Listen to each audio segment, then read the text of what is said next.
Olá, meu nome é Walter Bruno Santos, professor de matemática. Hoje falaremos sobre geometria, triângulos, aula para o 6º ano.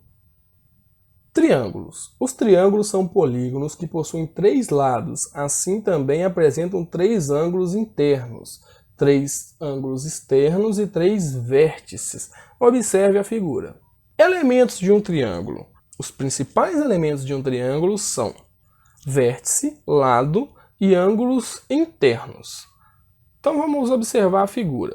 Temos os vértices. Nessa figura será o quê? Será o ponto A, o ponto B e o ponto C. Temos os lados. Será o quê? O segmento AB, o segmento AC e o segmento BC. Temos também os ângulos internos, que são o ângulo A, ou seja, esse ângulo aí que está de vermelho, o ângulo B, que é o ângulo que está de laranja, e o ângulo C, que é o ângulo que está de marrom.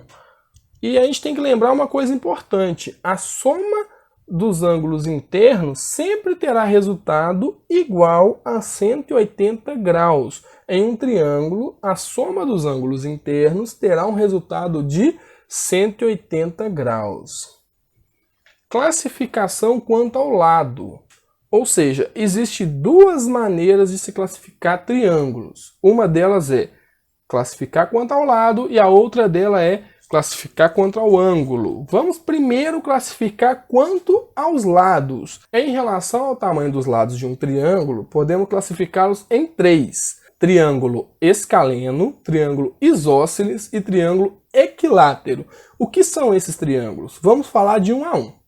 Triângulo escaleno. Dizemos que um triângulo é escaleno quando todos os seus lados apresentam medidas diferentes. Ou seja, quando você encontrar um triângulo com medida diferente para os 3 lados, a gente chama esse triângulo de triângulo escaleno.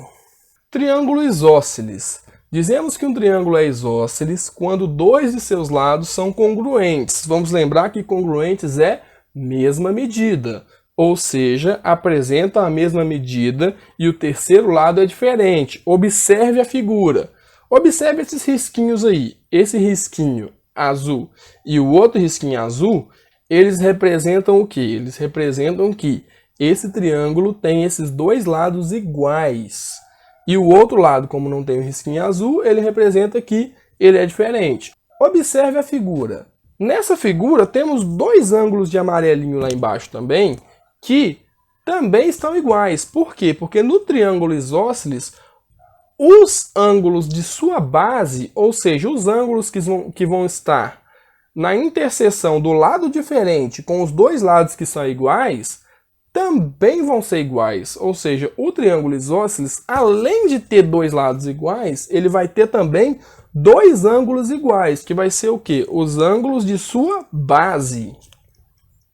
Triângulo equilátero. Dizemos que um triângulo é equilátero quando todos os seus lados são congruentes, isso é, têm mesma medida. Observe a figura que eu coloquei um tracinho azul em todos os lados desse triângulo para mostrar que esse triângulo tem mesma medida em todos os lados. Se ele tem a mesma medida em todos os lados, ele é equilátero. Repare que dentro do triângulo, os ângulos internos desse triângulo também estão iguais. Por que também estão iguais? Também estão na mesma cor.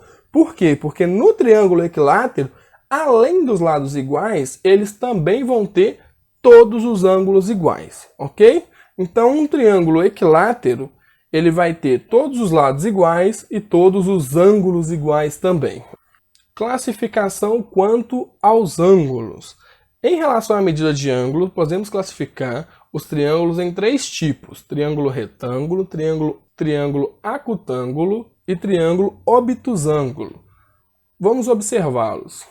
Triângulo retângulo. Um triângulo é retângulo quando tiver um ângulo de 90 graus. Quando um dos 3 ângulos do triângulo for de 90 graus, a gente vai chamar esse triângulo de triângulo retângulo.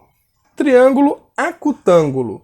Um triângulo será dito acutângulo quando todos os seus ângulos internos forem menor do que 90 graus. Ou seja, quando eu tiver todos os ângulos internos menores do que 90 graus, eu vou chamar esse triângulo de acutângulo. Triângulo obtusângulo. O triângulo é obtusângulo quando apresentar um ângulo interno maior do que 90 graus. Ou seja, quando ele apresentar um ângulo obtuso. Quando um dos seus três ângulos for obtuso, esse triângulo é obtusângulo. Chegamos ao final de mais uma aula. Agradeço a participação de todos. Eu sou Walter Bruno Santos e obrigado pela aula.